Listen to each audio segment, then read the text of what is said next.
Moro no meu cantinho, já sou. Joel Ricardo Santos apresenta um espetáculo de comédia que guia o público pelos mais únicos e inusitados pontos de vista. Locais onde esteve e onde viu muita coisa servem como inspiração. Mas vou almoçar à casa da minha mãe. Estive em muitos sítios e vi muita coisa. Isto é o culminar de 7 anos de estrada, de bares, de auditórios, de festivais, de festas ao ar livre, que decidi este ano, ao final de 7 anos de percurso, compilar isto em 90 minutos, foi o que eu acabei de fazer aqui, reescrever o espetáculo para salas, para auditórios e andar pelas salas do país todo. Com uma forte componente do humor de observação, Joel leva-nos numa viagem pelas suas paixões e das banalidades do dia-a-dia das pessoas. Todos nós fazemos coisas estúpidas durante o dia sem nos apercebermos. Tudo o que a gente faz no nosso dia-a-dia pode perfeitamente levar àquela pergunta: tu fazes isto porquê? Já viste o que é que tu estás a fazer? O quão parvo é isso que estás a fazer? E no fundo o papel dos comediantes é isso, é pegar nas coisas mais mundanas do nosso dia-a-dia e decompô-las e pô-las à mostra e mostrar os defeitos, e quanto mais a malta vê os defeitos das suas próprias ações, opá, riem-se mais e estar no palco é um mundo completamente à parte, não é? É o teu mundo... Opá, estar no palco para mim é o melhor mundo. Se há um paraíso, acho que é muito parecido com aquilo que eu sinto, pelo menos, quando estou em cima do palco. Joel Ricardo inicia-se como humorista em 1986, visto ter feito rir o pai quando nasceu. Mal nasceste, o teu pai começou logo a rir. Meu pai riu-se, não é? Claro, foi a tua melhor piada, foi essa? Foi a minha... Não me estás a dizer que a minha melhor piada foi o facto de eu ter nascido. Não, mas sim, meu pai riu-se quando eu nasci, pelo menos eu não me lembro, mas a minha mãe contou-me.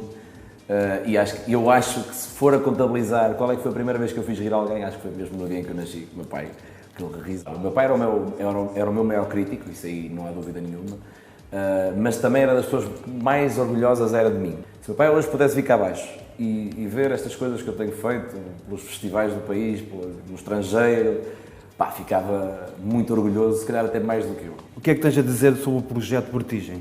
A Vertigem, para mim, foi das coisas mais importantes que nós criamos. A Vertigem foi uma coisa que... Era um grupo enorme de... Sim, nós somos três, a base da Vertigem somos três, sou eu, o Zé Pedro e o Joca, nós começamos os três praticamente ao mesmo tempo. E a Vertigem foi uma coisa que no início fez-nos muita falta, que é, nós juntamos-nos os três e começamos a trabalhar os três.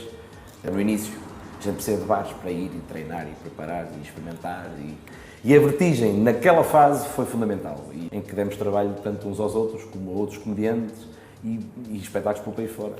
O seu crescimento é notório, o que lhe valeu a oportunidade de dividir o palco com alguns dos maiores nomes da comédia nacional e ídolos de várias gerações.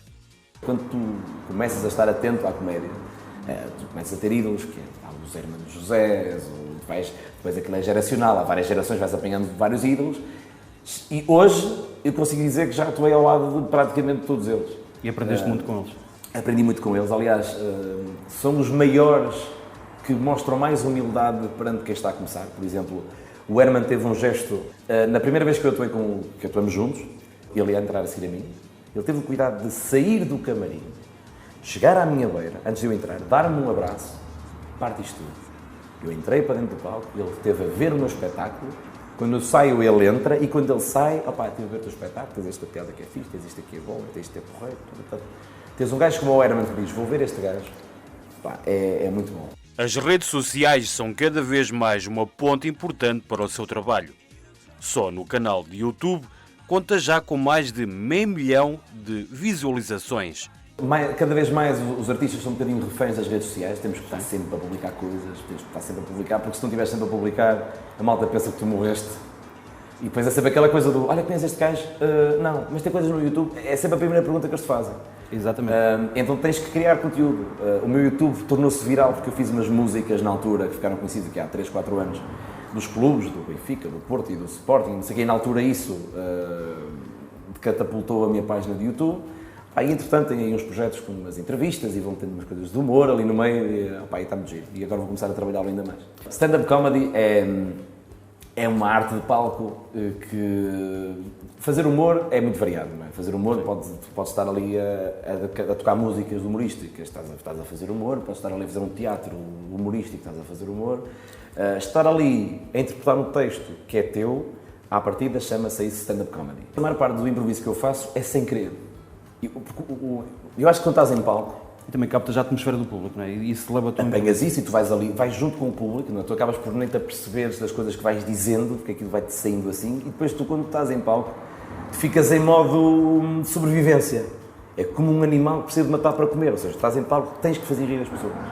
E quando alguém interage contigo, quando alguém diz alguma coisa, ou quando o espetáculo foge do teu controle, opá, dispara-te a adrenalina e tu aqui, numa fração de segundo, tu consegues às vezes... Opá, há momentos de espetáculo que eu vejo, ou porque filmo, ou não sei o quê, eu vejo como é que eu me lembrei de dizer isto aqui.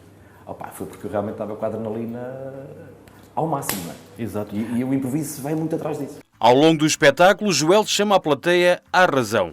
Para tal, emprega todo o seu talento cómico com a música para passar a mensagem.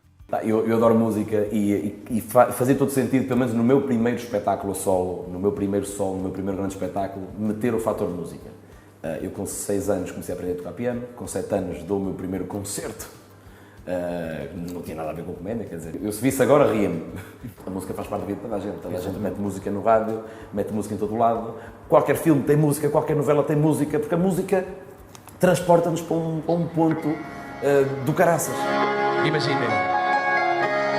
piquenique modelo no Canadá, as velhas à espera que ele comece, e ele vai ao microfone e diz: não cante mais.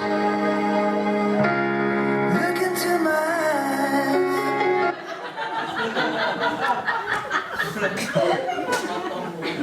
eyes. Ouçam as letras das músicas, caralho. Por isso é que a malta mais nova não ouve estas músicas mais antigas. É preciso entender que o que faz as pessoas felizes é diferente de pessoa para pessoa.